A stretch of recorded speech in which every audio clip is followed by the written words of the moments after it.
10:30 a.m. Downtown Kampala was fully congested than never before along Namirembe Road to the Central Business District. To a person who has no idea about COVID-19 situation in Kampala, could think that Kampala is free from COVID-19.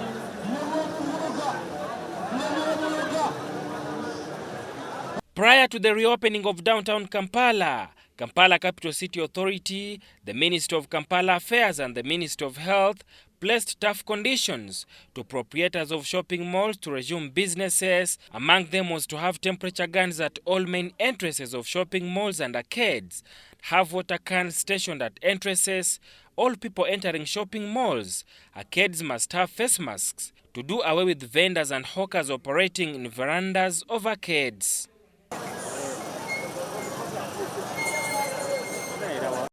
However, all these measures have deliberately been breached with impunity, and in Kikuba and other streets of Benkiwanuka, William Street, Nakivuo Road, and many other access roads in downtown have been slammed by hawkers and vendors contrary to the set guidelines by the Minister of Health to contain the further spread of COVID-19. Government chaino tuyamba fenga batembeyi. Ake disease no zola wagulwe wakalu tewali kye bakolerayo. Ne mistore tewali. Mulimu nebizimbe katinge kyekipya nga ne wansi abantu tebagenze rent mungi.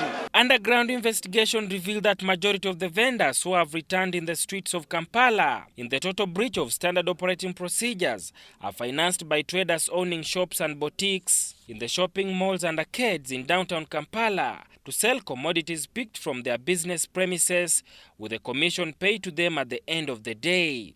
Emali gye tutunda yammwe basuubuzi yaba bizimbe yaba maduuka yammwe era tujijjayo ne tugireeta wano ku street okusobola okulaba nga naffe tufunako akatonotono. The situation here is a summary of the rule of the jungle, where it is survival for the fittest. Even with the construction of markets for vendors, Kampala Capital City Authority and Uganda Police Force that are supposed to enforce the implementation of the set standard operating procedures by government have failed in their role to get vendors and hawkers off the streets. The people were given permission to go back to their normal businesses, and most businesses here in Kampala were opened up. So as police, I would be a liar to sit you down here and I inform you that we are going to control the traders who are coming in Kampala. That is a total lie. We cannot do that. But working with other agencies, they can put mechanisms in place.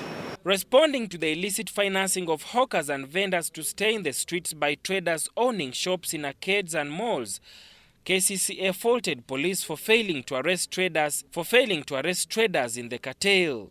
Above all, we are sensitizing people to have masks. We know that Kampala has a great number of people that come in every other day. We have over 4 million people by day, as opposed to the 1.6 million people by night. But if you look at all these people, they are putting on masks. All the workspaces, at their entry points, they have water to wash their hands, and not just water, but water with soap. People are using their sanitizers. People are ensuring that they're doing the right thing. Health experts predicted higher chances of having the contrary get back in a third lockdown. In the last week's trajectory curve of registering 4,000 COVID-19 cases remains trending high. However, the question here that remains unanswered is whether lockdown is the best solution to scaling down COVID-19 infection or mass vaccination of the people. In the last 24 hours, 8 people have died of COVID-19 in Kampala alone, bringing the number to 2,982 deaths, 186 new cases, totaling to 356 active cases on admission in health centers countrywide.